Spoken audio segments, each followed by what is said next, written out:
오늘도 주님께서 주님 앞에 이 귀한 예배를 드리는 여러분 모두에게 하나님의 깊은 사랑과 은혜가 함께 하시기를 우리 주님의 이름으로 축복합니다. 마음에 진심을 담아 앞뒤로 인사하시겠습니다. 당신은 참 귀하십니다. 아멘. 네. 오늘 주님의 사랑은 완전합니다 라는 제목으로 여러분과 하나님 말씀을 나눌 텐데요. 이 본문에 나오는 12회 동안 혈류증을 앓던 여인 이야기 다 아시죠? 이 12회, 12년이라는 시간이 그냥 말로만 하니까 별로 와닿지 않으시겠지만 제 경험으로 볼 때는 참 긴 시간입니다. 제가 잠시 개인적인 간증을 드리자면은 저희 시아버님도 뇌경색으로 쓰러지셔서 12년을 투병하셨습니다. 쓰러지시고 오른쪽 머리부터 발끝까지 심한 마비가 왔습니다. 처음에는 무척이나 당황하셨습니다. 왜 이런 일이 일어났는지에 대해 이유를 계속 찾고 계시더라고요. 그러다가 한동안은 계속 화가 나 있으셨습니다. 왜 하필 나일까 하는 생각으로 웃음을 잃어가고 시간이 좀 더 흐르자 우울증이 시작되었습니다. 걱정된 자식들은 일부러 시간을 내어 아버지를 모시고 도시락을 싸서 전국으로 소풍을 다니기 시작했습니다. 그리고 주일에는 교회와 집이 꽤 먼데 그 거리를 왕복하며 아버지를 모시고 나와 아버지께서 섬기시던 교회에서 함께 예배도 드렸습니다. 그러나 몸과 마음은 점점 쇠약해져 가시고 설상가상 위암까지 발견되었습니다. 또 화장실에서 넘어지셔서 고관절에 골절이 온 뒤로는 아예 걷지도 못하게 되셨습니다. 말씀을 읽을 수도 예배를 드릴 수도 없게 되었습니다.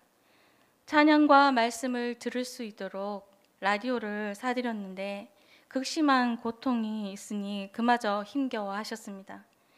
시간이 갈수록 위암이 전이되어 소화를 전혀 못하셔서 잘 드실 수 없으니까 점점 기력도 쇠해져 가시고 정신도 극도로 약해지셨습니다.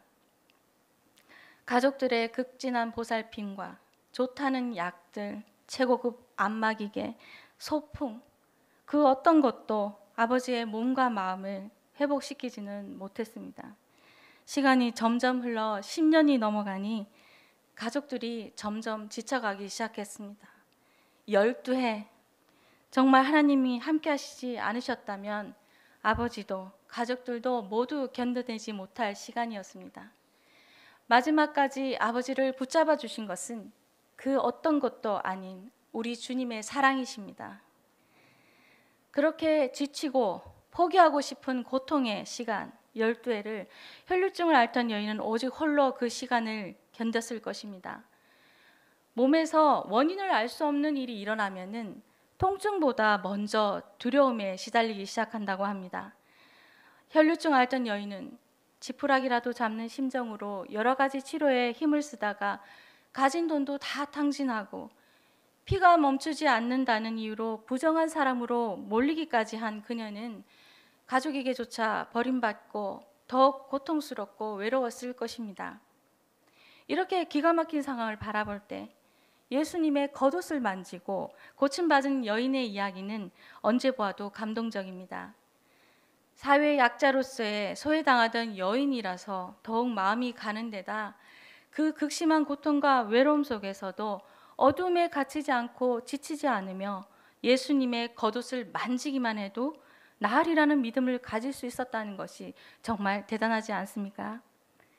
또 그녀의 믿음대로 불치병을 즉시 고침받은 점도 너무나 놀라운 일이 아닐 수 없습니다. 우리의 믿음도 이 여인처럼 단 한 번의 터치만으로 기도의 응답을 즉각 받을 수 있다면 얼마나 좋을까요? 성도 여러분, 그러나 부정한 혈중 환자라는 당시의 사회적 편견에도 불구하고 무리 앞에 나타나 예수님의 겉옷에 손을 댄 이 여인의 믿음은 결코 단순하고 가벼운 행동이 아니었습니다. 이 여인은 어떻게 예수님의 겉옷에 손을 대기만 하면 자신의 혈류증이 나으리라는 믿음에 도달할 수 있었을까요? 이 궁금증에 대하여 오늘 본문의 말씀과 하나님이 주신 지혜로 우리가 함께 은혜를 나누기를 원합니다. 먼저 여러분의 이해를 돕기 위해 주님이 주신 말씀 민수기 15장 38절에서 40절 말씀을 살펴보겠습니다. 함께 읽겠습니다. 이스라엘 자손에게 명령하여 대대로 그들의 옷단귀에 술을 만들고 청색 끈을 그 귀의 술에 더하라. 이 술은 너희가 보고 여호와의 모든 계명을 기억하여 준행하고 너희를 방종하게 하는 자신의 마음과 눈의 욕심을 따라 음행하지 않게 하기 위함이라. 그리하여 너희가 내 모든 계명을 기억하고 행하면 너희의 하나님 앞에 거룩하리라. 아멘. 하나님께서는 말씀을 통하여 이스라엘 백성에게 겉옷을 지을 때 옷 단 귀에 술을 달라고 말씀하셨습니다.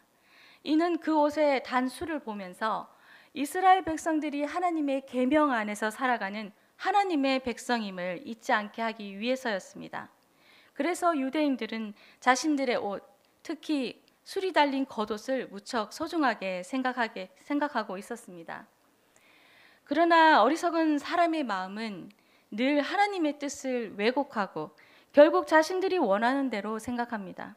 그래서 예수님 당시의 바리새인들과 서기관들은 자신들의 종교적 열심과 경건성을 드러내는 수단으로 이 옷단술을 이용했습니다.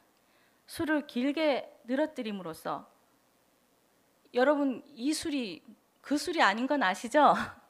옷 끝에 달린 그 실로 만든 솔방울 같이 생긴 그 술을 말하는 겁니다. 술을 길게 늘어뜨림으로써 자신이 하나님께 충성하고 계명에 남다른 열심을 가지고 순종하고 있음을 보이려고 한 것입니다.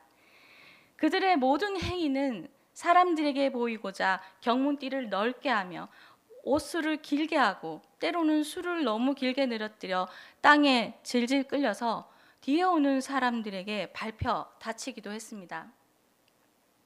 2000년 전 이스라엘 땅에서 사역하시던 예수님도 기도할 때 경문을 차고 술이 달린 겉옷을 입으셨을 것입니다. 요한복음 4장에서 사마리아 여인이 예수님을 보고 바로 유대임을 알아보았습니다.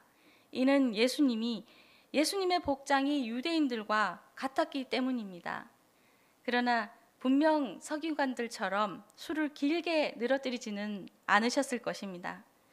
12해 동안 혈류증을 앓은 여인, 이 여인이 왜 예수님의 발이나 머리카락 그런 데 손을 대지 않고 겉옷에 손을 댔을까요?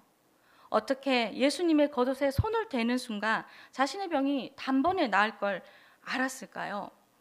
사실 생각해 보면 정말 무모하기 짝이 없습니다. 그러나 이 여인은 예수님의 겉옷을 아무렇게나 만진 것이 아닙니다. 바로 겉옷에 내 귀퉁이에 달린 옷단술을 오직 믿음으로 만진 것입니다. 마가복음 6장 56절 말씀을 보시겠습니다. 함께 읽겠습니다. 아무데나 예수께서 들어가시는 지방이나 도시나 마을에서 병자를 시장에 두고 예수께 그의 옷가에라도 손을 대게 하시기를 간구하니 손을 대는 자는 다 성함을 얻으니라. 아멘. 어리석은 백성들이 예수님을 하나님의 아들로 깨달을 수는 없었지만 그들이 볼 때 예수님은 이스라엘 땅에서 새롭게 떠오르는 선지자였고 하나님의 능력을 힘입어 병든 자를 살리는 능력의 소유자로 보였습니다. 이런 예수님의 옷단술, 하나님의 명령으로 옷에 단술, 그곳에 손을 대는 행위야말로 질병에서 나음을 받는 가장 확실한 도전이라고 생각했을 것입니다. 어쩌면 그들에게는 마지막 남은 희망이었을 것입니다.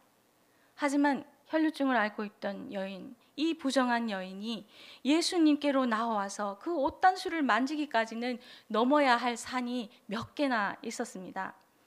첫째로는 자신을 부정한 자로 보는 사람들의 시선이었습니다.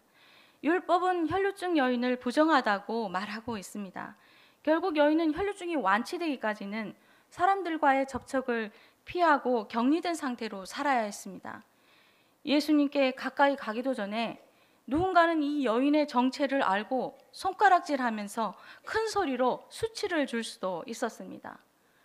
엄청난 수의 모든 사람이 다 이 여인의 병을 알지는 못했지만 여인은 자신이 그런 사람이라는 무너진 자존감에 그 시선들이 가시처럼 바뀌었을 것입니다. 혈루증을 앓던 여인에게는 이것을 뛰어넘을 수 있는 간절함이 필요했습니다. 둘째로는 자신만 부정한 것이 아니라 자신과 접촉하는 모든 사람들을 부정하게 만들 수 있다는 죄의식이었습니다. 율법에 피해 유출이 있는 여인은 자신과 닿는 물건과 사람을 모두 부정하게 만든다고 이야기하고 있습니다. 이 역시 모든 사람이 다 알 리는 없지만 이 여인은 자신이 알고 주님이 아신다는 것을 알기에 이 죄책감을 뛰어넘을 수 있는 용기가 있어야 했습니다. 그리고 셋째로는 간신히 무리를 밀치고 몰래 예수님의 겉옷에 그 옷단술에 손이 닿였다고 가정할 때, 그렇게 되면 온전하신 예수님도 자신 때문에 부정해질 수 있었습니다. 혈루증 앓던 여인은 예수님이 거룩하고 온전한 분임을 영적으로 알고 있었습니다. 그러한 예수님을 자신의 접촉으로 행여나 더럽히게 되는 것은 아닌가 하는 두려움으로 숨이 막혔을 것입니다. 그 엄청난 두려움을 이기고 나아갈 강력한 믿음이 있어야 했습니다. 제가 코로나에 걸려서 2주 동안 무척 아플 때 그 통증보다도 집안에 함께 있는 남편이 더욱 걱정이 되었습니다. 그리고 코로나 확정을 받고 나니 그 전에 만났던 모든 사람에게 혹시나 하여 코로나 검사를 권유하면서 얼마나 미안했는지 모릅니다. 제가 일부러 그런 것도 아니고 사실 저도 누군가에게 옮은 것인데 그 사실보다 저로 인해 코로나에 노출되어 저처럼 진짜 많이 아프면 어쩌나 하는 생각으로 정말 미안하고 죄책감이 생기더라고요. 그런데 혈루증 앓는 여인은 일부러 다른 사람을 부정하게 만들어야 하는 상황입니다. 예수님이 이 길을 지나가기 전에 빨리 옷에 손을 대야 하는 급박한 순간입니다. 혈루증 앓던 여인은 예수님의 옷단술을 만지기까지 얼마나 많은 갈등과 괴로움의 순간들을 삼켰을까 싶습니다. 고개를 숙이고 무리 속을 나아가다가 앞이 보이지 않아 순간 장정들의 어깨에 머리를 부딪히고 쓰러졌을 수도 있고 어쩌면 바닥을 기어가다가 손을 밟히기도 했을 것입니다. 그런데도 혈루증 앓던 여인은 절대 포기하지 않았습니다. 왜냐고요? 이 여인은 예수님만이 자신을 이 수치스러운 삶과 고통 속에서 놓아주심을 믿었기 때문입니다. 주님만이 자신을 살리실 것을 확신했기 때문입니다. 죽으면 죽으리라는 마음으로 예수님 한 분만 바라보고 나아갔습니다. 그리고 아주 작지만 단단한 믿음으로 예수님의 겉옷에 손을 댔고 놀랍게도 자기 혈루의 근원이 마른 것을 체험하게 된 것입니다. 여러분, 우리가 주님 앞으로 나올 때도 얼마나 많은 유혹과 어려움이 있습니까? 자신과의 싸움을 이겨내야 합니다. 어떤 날은 정말 내 마음이 내 마음대로 안 될 때도 있죠. 그러나 주님만을 생각하며 이겨낼 때 결과가 어떻습니까? 주님 앞으로 나와 마음을 열고 주님 앞에 엎드리면 마음의 평안을 얻고 깊게만 느꼈던 신음의 근원을 견딜 만한 믿음과 지혜를 얻을 수 있습니다. 마가복음 5장 30절 말씀을 보시겠습니다. 함께 읽겠습니다. 예수께서 그 능력이 자기에서 나간 줄을 곧 스스로 아시고 무리 가운데서 돌이켜 말씀하시되 누가 내 옷에 손을 대었느냐 하시니 아멘. 혈루증 앓던 여인의 치고 빠지려던 계획은 결국 무산되고 여인은 할 수 없이 무리 앞에 자신을 드러날 수밖에 없었습니다. 부정한 여인이라는 수치심과 많은 사람을 부정하게 했다는 죄의식을 가지고 군중 앞에 노출되어야 할 순간이 온 것입니다. 이 여인은 얼마나 두렵고 떨렸을까요? 자신의 처지를 편들어줄 사람 단 한 명도 없고 좋은 일을 하고도 사람의 이목을 한 몸에 받으면은 사람이 순간 움츠러드는데 이 혈루증을 앓던 여인은 오히려 엄청난 잘못을 저지르고 그 일이 만천하에 드러나는 순간이니 말입니다. 여인이 자신을 드러내는 순간 모든 군중의 눈길이 예수님의 입에 쏠렸을 것입니다. 예수님은 과연 여인을 어떻게 할 것인가? 사람들은 숨을 죽이고 여인이 엄청난 벌을 받을 것이라고 예상하는 눈빛으로 예수님의 말씀을 기다리고 있었을 것입니다. 혈루증 앓던 여인은 부정한 사람이기에 집 밖으로 나와서는 안 되는 사람이었습니다. 게다가 다른 사람과 접촉해서는 더더욱 안 되는 사람이었고요. 그런데도 군중속을 뚫고 지나간 것도 모자라 허락도 없이 함부로 남의 옷의 단수를 만짐으로써 예수님의 권위까지 손상시켰습니다. 당시에는 허락 없이 남의 옷 단수를 함부로 만지면 합당한 처벌을 받게 돼 있었습니다. 모든 것이 재산의 가치를 가진 것이기에 다른 사람의 것을 함부로 만진다는 것은 이 여인이 살 때는 절대 있을 수 없는 일이었죠. 만에 하나 다른 사람의 옷 단수를 만지고도 처벌을 면할 수 있는 사람은 오직 단 한 사람, 그 옷 단술의 소유자 자녀뿐이었습니다. 군중의 관심이 예수님께 쏠려 있을 때 예수님은 여인에게 놀라운 선포를 하셨습니다. 마가복음 5장 34절 말씀을 보시겠습니다. 함께 읽겠습니다. 예수께서 이르시되 딸아 내 믿음이 너를 구원하였으니 평안히 가라. 내 병에서 놓여 건강할지어다. 아멘. 여러분, 예수님이 지금 이 여인을 딸아라고 불렀습니다. 저는 이 말씀이 얼마나 능력 있는 놀라운 은혜인지를 말씀드리고 싶습니다. 예수님이 군중 앞에서 여인을 자신의 딸로 선포하는 순간 여인은 더 이상 죄의식의 고통에서 놓여 있을 필요가 없습니다. 옷단술의 주인인 예수님이 여인을 자신의 딸로 선포함으로써 처벌의 대상에서 면제되었기 때문입니다. 더 이상 그 누구도 이 여인을 업신여기지 못하며 손가락질할 수 없게 되었습니다. 부정하고 더러운 사람으로 취급받던 이 여인의 신분이 순식간에 거룩하고 온전한 분의 자녀가 되었습니다. 예수님은 여인의 혈루증을 치료한 데에서 만족하지 않으시고 모든 사람이 여인이 나음을 입고 거룩하게 되었음을 손수 공표해 주셨습니다. 여인의 마음 가운데 있는 수치심과 죄의식까지도 깨끗하게 씻어주셨습니다. 자녀라는 이 이름으로 모든 위험과 멸시와 압박으로부터 가장 안전한 울타리를 쳐주셨습니다. 이렇게 우리를 머리부터 발끝까지 다 아시고 세포 하나하나 심령 깊은 것까지 다 아시는 하나님의 사랑, 주님의 사랑은 완전합니다. 사랑하는 성도 여러분, 혈루증을 앓던 여인이 죽음을 각오한 믿음으로 나아갈 때 하나님이 몸과 마음까지도 치유해 주셨습니다. 생명을 살리시고 자녀가 되는 권세도 주셨습니다. 이렇게 완전한 사랑을 우리가 어느 사람에게 받을 수 있을까요? 또 어떤 착한 행실을 한다고 해서 이렇게 뜨거운 사랑을 받을 수 있는 존재가 될 수 있겠습니까? 이 여인의 믿음은 단순한 신념이 아니라 주님을 향한 절대적인 의지와 믿음이었습니다. 우리도 이와 같은 단단한 믿음을 가지고 주님 앞으로 나아가야 합니다. 오직 주님만을 바라보겠다는 마음으로 나아가야 합니다. 의지가 없는 믿음은 바람 앞에 등불 같습니다.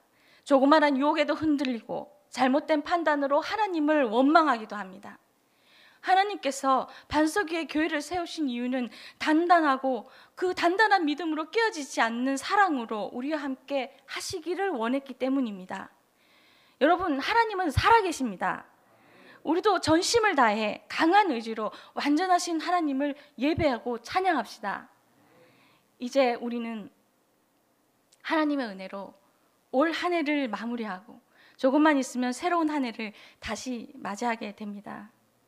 허락하신 날들 동안 우리는 하나님이 왜 우리를 살리시고 왜 우리에게 자녀라는 이름까지 주셨는지, 하나님께서 우리의 삶에 어떻게 역사하셨는지를 다시금 깨닫고 가슴에 새겨서 하나님의 사랑과 은혜에 감사하는 마음을 잃지 않도록 날마다 예배와 말씀 앞으로 나아가야 하겠습니다.